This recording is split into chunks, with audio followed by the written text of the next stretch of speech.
BC reservation అంశాన్ని కనుమరుగు చేయడం కోసం తెలంగాణ రాష్ట్రంలో అధికార ప్రతిపక్ష పార్టీలు కుమ్మక్కు అయ్యాయని, బీసీలకు 42% రిజర్వేషన్లు చట్టబద్ధంగా ఇవ్వడం కోసం ఏ ఒక్క పార్టీ నోరు మెదపడం లేదని బీసీ సంక్షేమ సంఘం జాతీయ అధ్యక్షుడు జాజుల శ్రీనివాస్గౌడ్ ఆరోపించారు.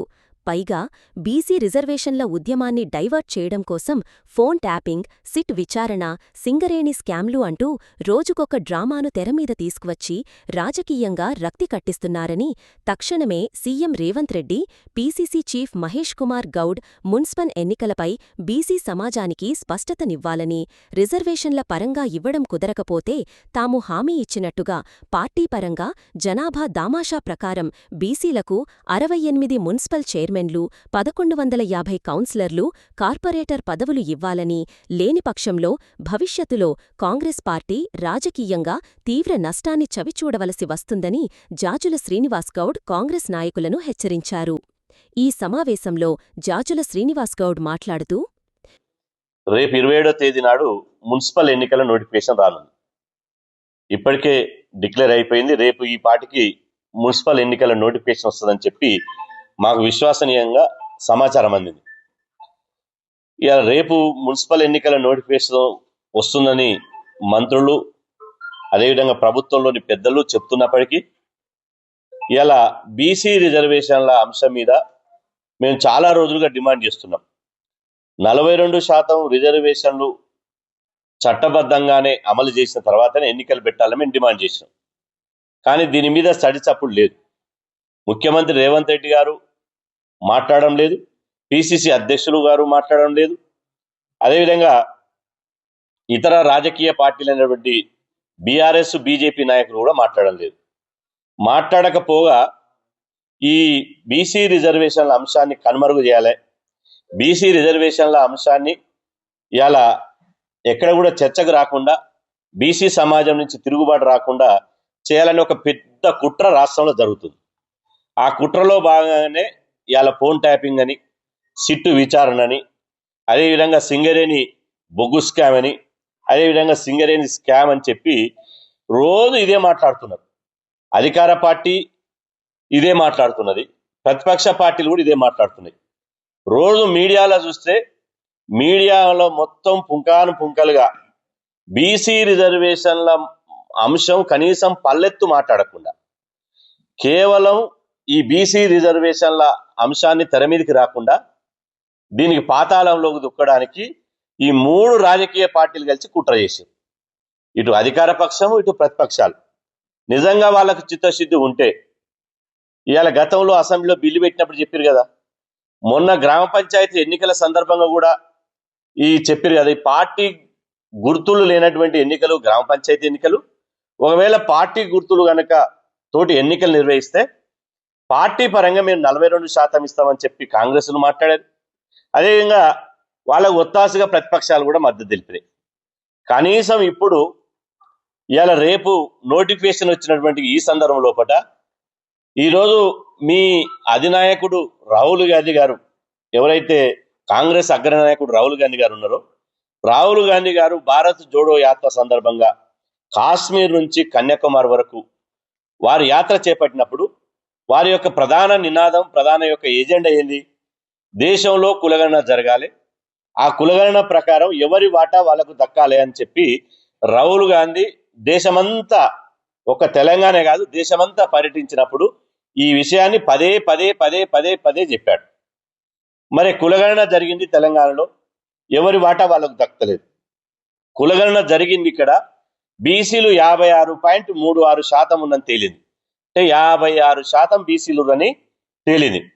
మరి మున్సిపల్ ఎన్నికల్లో ఇలా 56% వాటా బీసీలకు రావాలి కదా.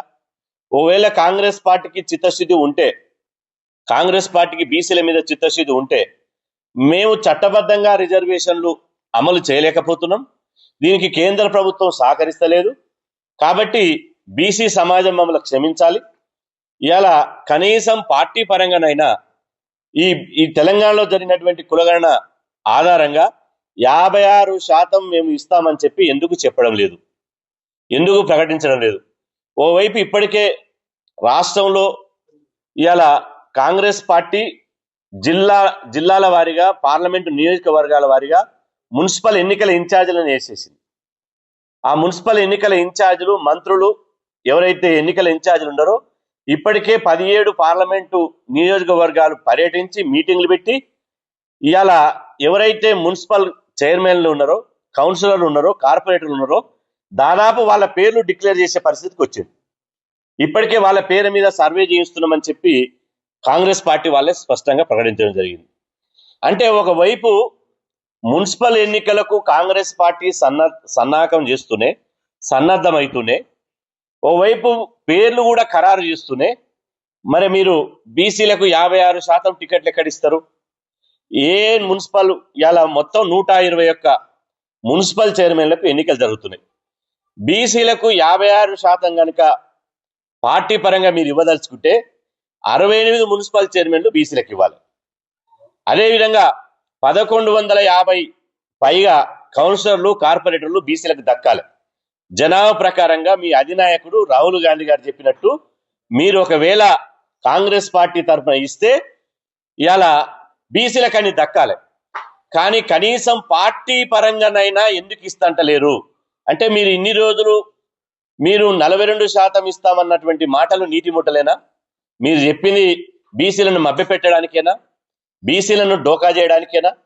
బీసీలను మరొకసారి దగా చేయడానికేనా?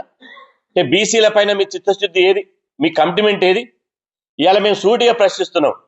రాహుల్ గాంధీ గారి మాటకు తెలంగాణ రాష్ట్రంలో విలువ లేదా అని అడుగుతున్నాం. మీ అధినాయకుడు నోరు తెరిస్తే ఇంతకుముందు మా శేఖర్ సగర్ అన్నట్టు ఇలా రాహుల్ గాంధీ గారి మాటే మాకు శిలాశాసనం అన్నారు. మీరు శిలాశాసనం అయినప్పుడు రాహుల్ గాంధీ గారు ఎవరి వాటా వాళ్లకు దక్కాలే, కులగణన ప్రకారం ఎవరి వాటా వాళ్ళకు దక్కాలన్నాడు కదా. మరి మీ రాహుల్ గాంధీ గారు ఇచ్చినటువంటి మాట ప్రకారం ఎవరి వాటా వాళ్లకు దక్కడానికి కాంగ్రెస్ పార్టీ ఎందుకు స్పష్టంగా ప్రకటించడం లేదు? దీనికి సమాధానం చెప్పాలి. రాహుల్ గాంధీ గారు మీరు ఒక మాట ఇచ్చారు. మీ మాట ఇంప్లిమెంటేషన్ అయితేనే కదా దేశమంతా చూసేది. మీ మాటకు విశ్వసనీయత ఉంటేనే కదా దేశమంతా రేపు భవిష్యత్తులో మిమ్మల్ని నమ్మేది.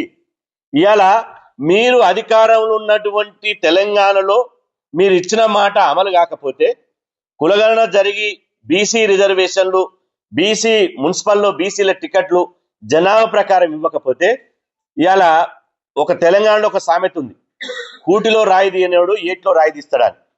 అలా పల్లెంలో చిన్న రాయి పడితే తీయలేనోడు. బీసీ జేఏసీ కో-చైర్మన్ ఉప్పరి శేఖర్ సగర ఆధ్వర్యంలో జరిగిన ఈ కార్యక్రమంలో బీసీ సంక్షేమ సంఘం కార్యనిర్వాహక అధ్యక్షులు కుల్కచర్ల శ్రీనివాస్, ముదిరాజ్, బీసీ విద్యార్థి సంఘం జాతీయ అధ్యక్షులు తాటికొండ విక్రమ్ గౌడ్, బీసీ యువజన సంఘం జాతీయ అధ్యక్షులు Kanakala Shyam Kuruma, BC JAC vice chairman Pitla Sridhar, BC యువజన సంఘం రాష్ట్ర working president Ediga Srinivas Goud, BC JAC convener Kavula Jagannatham, BC cultural forum అధ్యక్షులు శ్రీనివాస్ యాదవ్, బీసీ జేఏసీ కన్వీనర్లు గంగిరెద్దుల నరసింహ, శివకుమార్ వడ్డెర, గూడూరు భాస్కర్ మేరు, మాదేశీ రాజేందర్, సత్యరాజ్ గౌడ్, ఆర్కే ప్రసాద్, లోకరత్నం, సందీప్ ముదిరాజ్, రవి తదితరులు పాల్గొన్నారు.